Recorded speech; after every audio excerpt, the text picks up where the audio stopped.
Hello my friends, it's the Game Boy Geek here. Today we're going underground to the world of Smog, where we're trying to get favor from the Queen. We're going to do so by going around and getting different ethers like blood and mana. We're going to be trying to grab artifacts like keys. We're also going to be trying to find exactly where we need to be at the right time. We're talking about on Her Majesty's service. This is a gigantic box with some excellent components. Let's take a look. I'll show you how it's played. It's a puzzly type game, sort of a race game for 2 to 4 players. Says it plays in 60 minutes. More on that later. Let me show you how it's played. I'll show you off the really cool components with my slider, and I'll see you on the other side.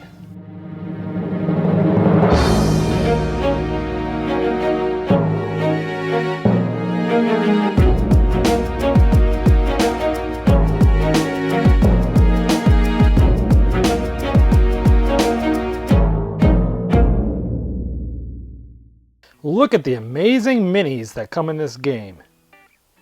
Unbelievable detail, cool colors. They just look fantastic.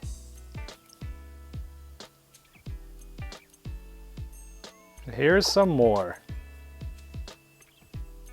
Unbelievable. There's a nice witch there. There's one of the starting players. Master Fox.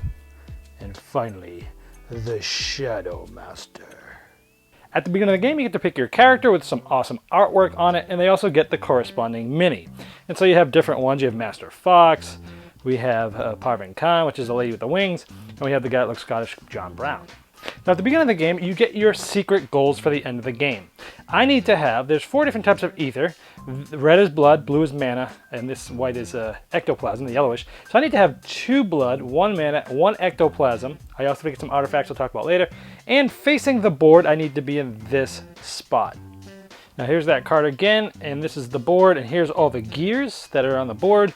And this one is this spot right here. So I need to be there with all those, plus the 4 artifacts, which is basically 2 different types of keys, a lock, and the rings there. You have to get 1 of each of those, plus the ethers that I show here, and be here to win the game. And every player also gets 2 coins to start the game. Now, everyone has a specialty. They all start with 0, except for whatever side of the board they're facing. This is the ectoplasm color, so they start with 1 on this side. Everyone starts with whatever side they're starting on as a 1. So let's say it's a 3-player game. All 3 players start in the middle. There'll be some hourglass markers on some of these. They get placed by players, and then we start. Now normally everyone gets 1 coin at the beginning of the round. In the first round you skip that. So here on your turn you get 3 actions. And from the 3 actions there's many different things you can do. For example, you can move. If I move here, that's 1 action. If I move here, that's a 2nd action. That's 2 of my 3. Now you cannot move through the fog here. If you do, you have to pay either 1 coin, or you can move down 1 on any of your ethers that you have. But in this case, let's say he's not doing that. So let's say he moves 1 here, 2 here, he has 1 action left. Let's say he does a trade, he buys. Now this player is sitting across from us. So he's facing this side of the table. Whatever side you're facing, so that player's facing this side, everything he does is going to be determined on here. This is a 1, for example. This is a 3. That's a 3. That's a 4.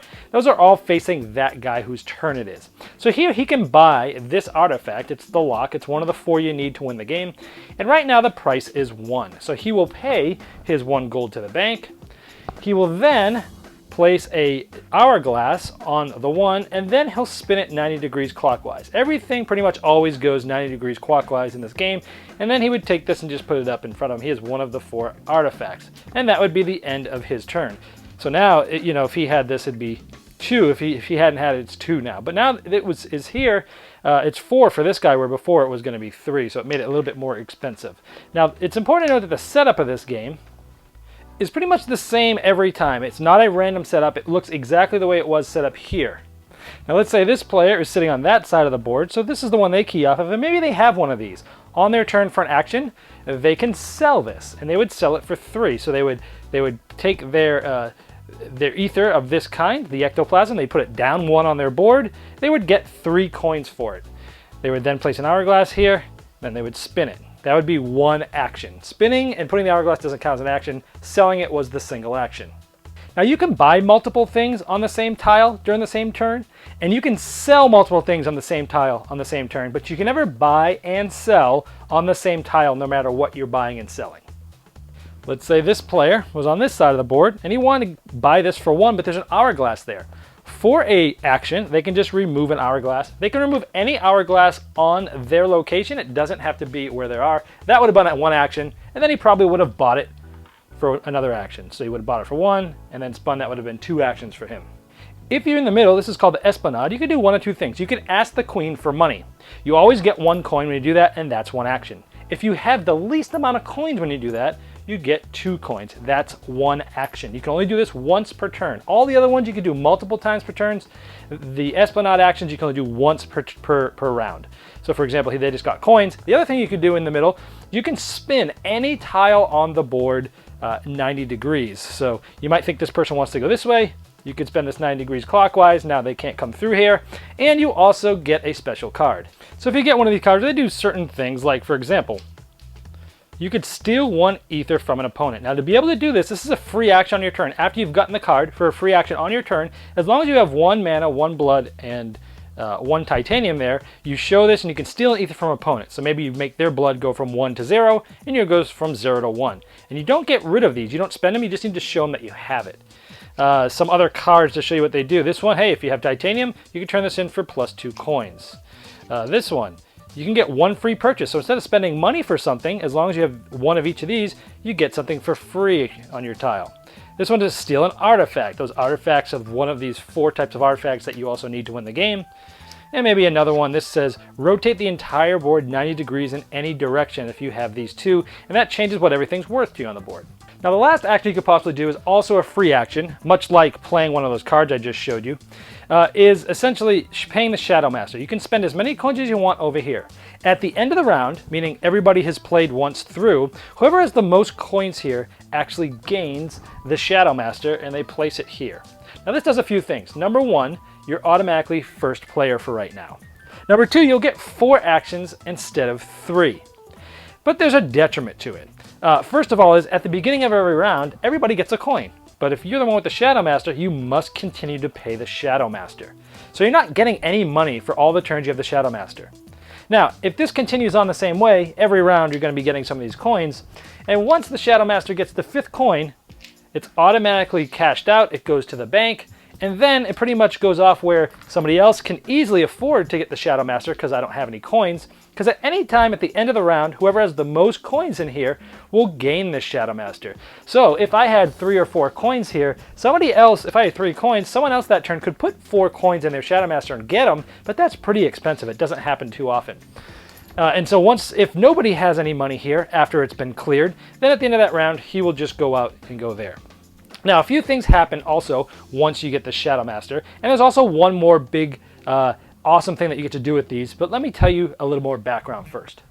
You see, in the game, there's 4 random agents. I showed you some of these minis at the beginning of the game. At the beginning of the game, the first and second sort of trades that happen, buy or sells, these first and second agents come out. For example, you see a Roman numeral 1. Now, there's 6 of these agents in the game, and only 4 of them are randomly going to be used each game, and they're going to be in different spots. So this is a random setup thing. Now, so this guy would come out during the first trade. So let's say this guy, this is where the first trade was of the game. He would come right there, and this says, lose 1 coin if you start your round on this. So anybody that starts their round on this guy loses a coin. Now the second one that happens in the game, let's say this is where the second one happened, there would have been somebody there. The second agent would have come out, and this guy says basically no buying or selling on this tile whatsoever. So those 2 guys came out, and that's sort of how the game would start. Now, when someone gets the Shadow Master, anytime the Shadow Master comes onto somebody, the first or the oldest agent out on the board gets back to off the board. So, for example, this guy would go off the board as soon as someone got a Shadow Master, and the third agent would come on here. And this guy's the gatekeeper. You can, if you're on this tile, you can move to any other tile, so you can use it as sort of a jump. And let's say later on the Shadow Master went to somebody else. Well, he's the oldest one on the board. He would come out, and the last agent would come out, and the witch basically says, you know, if you start there, you lose 1 action. So if I was starting where the witch was, I would only get 2 actions instead of 3.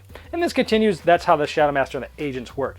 Now, the last thing that's really cool about the Shadow Master is you get to move these guys.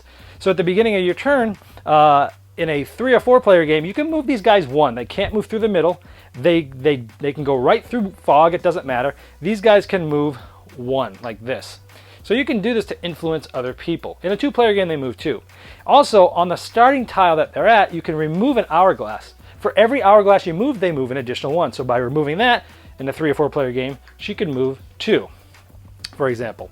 Or for example, maybe, let's say if this was me, I could take this guy, go 1, 2, and then on my turn, I'm gonna be able to jump from here to anywhere. So that's the thing the Shadow Master does. So it's really interesting because you're not getting any money, but you're getting to go first, you're getting, an extra action, and you're getting to move all those guys, but you better make sure you have a lot of money first. Very interesting mechanic. So that's how the game works. This continues again until somebody gets all their ether, so 2 blood, at least 2 blood, at least 1 mana, and at least 1 ectoplasm.